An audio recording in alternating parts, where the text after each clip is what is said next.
দেখ শালাই করছেটা কি, গ্যাস্ট্রিকে পুরো পেটে আগুন ধরায় ফেলাইছে। এখন আমি একা কেমনে এগুলা সাফ করমু? আমি এইটুকু একটা ট্যাবলেট ওর খাইতে বিবেকে বাঁধলো না। এতগুলা চর্বি একলা কিভাবে সাফ করব? দাঁড়া দেখি নাপা এক্সট্রাকে ফোন দেই, দেখি কি বলে। শালা নাপা তুই কই?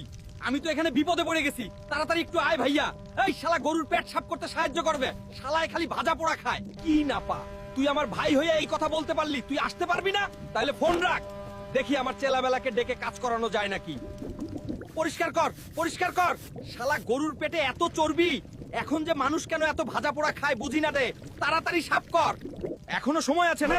এসব ভাজা পোড়া খাওয়া ছেড়ে দে, আর ট্যাবলেট কম খা। বেশি গ্যাস্ট্রিকের ট্যাবলেট খাওয়াও ক্ষতিকর। বেশি দিন বাঁচতে চাইলে ভাজা পোড়া আর গ্যাস্ট্রিকের ট্যাবলেট কম খা শালা।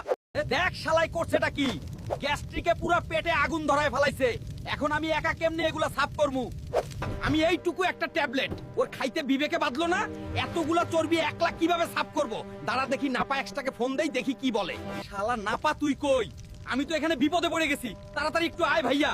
এই শালা গরুর পেট সাফ করতে সাহায্য করবে, শালায় খালি ভাজা পোড়া খায়। কি নাপা, তুই আমার ভাই হয়ে এই কথা বলতে পারলি? তুই আসতে পারবি না? তাহলে ফোন রাখ, দেখি আমার চেলাবেলাকে ডেকে কাজ করানো যায় নাকি। পরিষ্কার কর, পরিষ্কার কর। শালা গরুর পেটে এত চর্বি, এখন যে মানুষ কেন এত ভাজা পোড়া খায় বুঝি না রে। তাড়াতাড়ি সাফ কর, এখনো সময় আছে না। এসব ভাজা পোড়া খাওয়া ছেড়ে দে, আর ট্যাবলেট কম খা। বেশি গ্যাস্ট্রিকের ট্যাবলেট খাওয়াও ক্ষতিকর। বেশি দিন বাঁচতে চাইলে ভাজা পোড়া আর গ্যাস্ট্রিকের ট্যাবলেট কম খা শালা।